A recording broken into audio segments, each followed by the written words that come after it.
In today's video, I'm going to teach you how to apply a coupon code on Hostinger during checkout. If you're about to purchase a hosting plan and want to make sure you get the best available price, this is a very quick and useful step to know.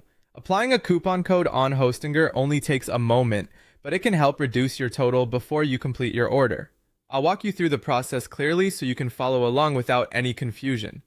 To begin, go ahead and choose the hosting plan you want on Hostinger.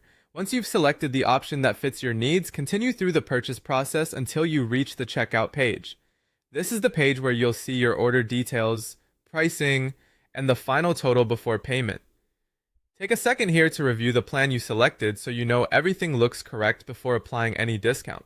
When you're on the checkout screen, look near the order total summary. In that section, you should see a link that says Have a Coupon Code.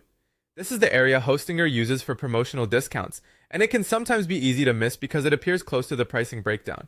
If you don't see it right away, just scan the section where your subtotal and total are shown. Once you find that link, click on it. That will open or reveal a field where you can enter your coupon code. In the box provided, type or paste your code carefully. If you're typing it manually, make sure there are no mistakes, since even a small typo can stop the code from working properly. If you're pasting the code, it's a good idea to check that there aren't any extra spaces before or after it. After the code is in place, click Apply. Hostinger should then process the code and update the pricing if the coupon is valid. At this point, look at the order summary again and confirm that the discount has been applied successfully. That way you'll know the total reflects the promotional price before you move forward. And that's it.